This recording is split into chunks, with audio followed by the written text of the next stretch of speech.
Hello there, welcome into the show after a week that stretched the limits of credibility, and that was just Shaka's love for lemon cake yesterday. That was what we were on about. It was good cake. It was great cake. Craig Burley, Shaka Hislop here, wondering what the weekend might have in store for us. We've also got Julien Laurent and Ian Darke waiting in the wings. So let's start with the last hurrah. Who will be left standing after the dust settles the final weekend of the Premier League season? Manchester City and Liverpool separated by just a point. And when you look at the odds, well, Brighton, who host Manchester City, are 18-1 to pull the upset, 15-2 to get the draw. Man City odds on to win down on the south coast, 1-6. Liverpool heavy favourites to win at home against Wolves, 5-1 the draw, 10-1.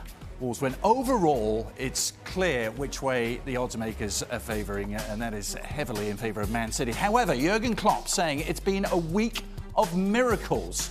If there was another big moment for us on the weekend, well, that would be nice. Ian, let's start with you. It's asking too much, isn't it, for another miracle? I know you were firmly in Liverpool's camp back at the start of the season, predicting them to win the league title. What's your feeling? Well, I mean, you have to say, don't you, looking at all that's happened, what a finish, what a title race this has been. It's absolutely brilliant. Whoever loses it is going to be the unluckiest loser ever. But all these two teams have done is win, and you'd think that's what they're both going to do again at the weekend. But I don't know. You sometimes get a little bit of a feeling in your blood about things that it's all been going to form. Is there some kind of twist? Is it going to still be up for grabs in the last 10 minutes of the season? Brighton, who are playing, of course, Manchester City, did play pretty well away at Arsenal with the pressure off them last week. Could they frustrate Manchester City for 60, 70 minutes? I don't know. We just don't know. I wouldn't predict anything. Not this week.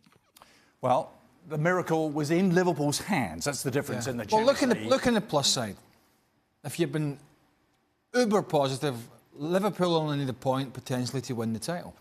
If Man City lose heavily at Brighton, right. That's a slight if. That's slight if. No, that's not going to happen. I think Liverpool have got enough on their plate trying to beat Wolves at home, right? So that's first and foremost. I can't see, and I agree with you. I watched that Arsenal game last week, and it was a thoroughly open game, and Brighton played well. But we've all been there when the season's over. Let's not kid ourselves. He's been there, and I've been there when there's not a lot to play for, and there'll have been quite a lot of downtime this week for the Brighton players. Not that Chris Hughton will want that to happen, but I think, a little bit of a celebration about staying in the Premier League. You start relaxing, subconsciously you're not quite with it, against, at the moment, the best team at the moment in the Premier League, certainly the best squad. I just don't see how the Bernardo Silvas and the Agueros and the Sterlings, who have been playing so well, are not going to pick this Brighton team apart over 90 minutes. If I'm sitting in the Liverpool dressing room, and I'm being ultra positive here, I'm thinking Brighton, who'd been awful for weeks leading up to what was a slight change of fortunes. Yeah. As soon as it was mathematically guaranteed that they were staying in the league, I think they played some of their best football. They drew against Arsenal, draw with Newcastle, very narrow loss to Spurs. And maybe after playing with all that pressure for all that time, now you know you're staying up, you can play with a little bit more freedom. And maybe, just maybe, the incredible happens. Now, as a neutral and sitting behind this desk, I'm not putting my money on Brighton to get anything from City. But if I'm Liverpool, I'm hoping for the miracle and focusing on what I have to do. Given the high that they would inevitably be on, I almost feel sorry for Wolves at this point. You expect Liverpool to come out the gates absolutely flying, try to get this game won, and then kind of have one ear listening out to what's going on. I know Liverpool have got this 29-year wait. I think it's 29 years since they last won the title in England. The top title. I understand that, and I understand how big it is for them. However, I think the realisation now that they are going to the Champions League final after such a momentous week will slightly negate any negative connotations if City do what we think they're going to do. Purely because they've had such a good week. Had it gone the opposite way, I think it would have been a lot tougher to take if we imagine City are going to win. Julien Laurent is with us. Julien, what's your assessment of the weekend? Have Liverpool used up their supply of miracles? Well, clearly you never know after the week we've had, and a miracle and might still be possible on Sunday afternoon. I just think City are not going to let this one go. After the goal Kompany scored on Monday night against Leicester City, clearly shows you that there was something special on that night, and they're completely untouchable. They will feel unbeatable on Sunday when they walk out on the pitch in Brighton. And I think since January the 3rd and that huge turning point in the season when they beat Liverpool at the Etihad 2-1, since then they've been in incredible form, really, apart from maybe the defeat at the Tottenham Stadium in the Champions League. But apart from that, they've been incredible. And I think they will be deserved winner on Sunday of the Premier League this season.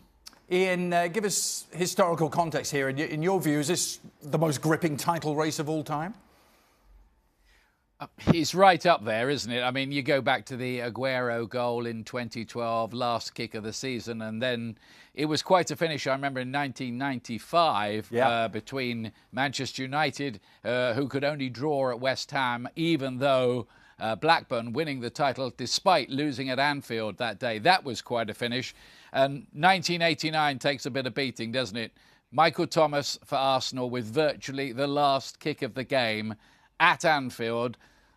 As Liverpool are about to win the title, Thomas scores and Arsenal clinch it. So you never do know. And I wonder if we might get something that gripping again, even this Sunday. But even if we don't, it's been one of the great and most thrilling of title races. I was lucky enough to be at that game when Aguero scored, working with the excellent Peter Drury for the Premier League. And you know, if it's half as dramatic tomorrow, it'll be Sunday. It'll be crazy because Mancini was manager at the time, and he was on his knees. QPR were down to 10 men for a long period. It was done. It was over. They were winning. They'd won at Sunderland. Man United was celebrating. They were in extra time. Mancini was almost crying. The fans were crying, and they thought. And then the flick from Balotelli and Aguero. The rest is history. I don't think City are going to leave it that late at Brighton. They've just got so much quality going through. I've said all along, I think they are the best squad of club teams in world football. And the fact they never won the Champions League is because they got knocked out in a knockout competition.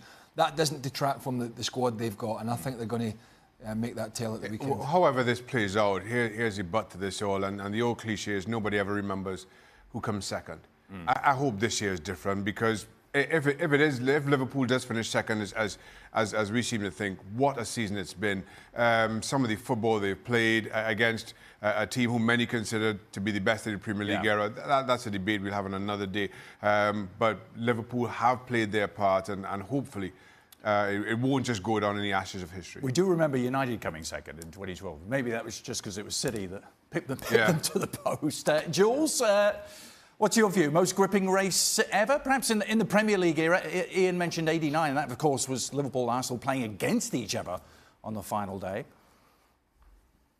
Yeah, I don't think anything can beat 89, simply like you said, because it was first against second, and that second could win the league only if they won by a 2-goal margin, which Arsenal did, winning 2-0 thanks to that Michael Thomas goal. So I don't think this will ever be beaten, but this current one has to be one of the best ever. I don't think we would ever have two teams so dominant compared to the other 18 in the league. I mean, Liverpool, it would be cruel for Liverpool not to win the title. It would be cruel for City not to win the title as well.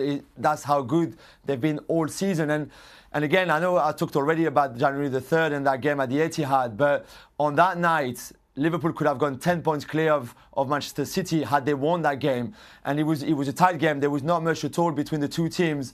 But that win from City really turned that title race completely. And then from 7 points, it went back to 4. And then Liverpool had a few draws. And suddenly the momentum had changed a little bit. And now we're down to the last day of the season. Well, I wonder how many Man City or Liverpool players would be in your Premier League best 11s of the year. We want your selections. You can go to our website, ESPNFC.com, and pick your best 11 players.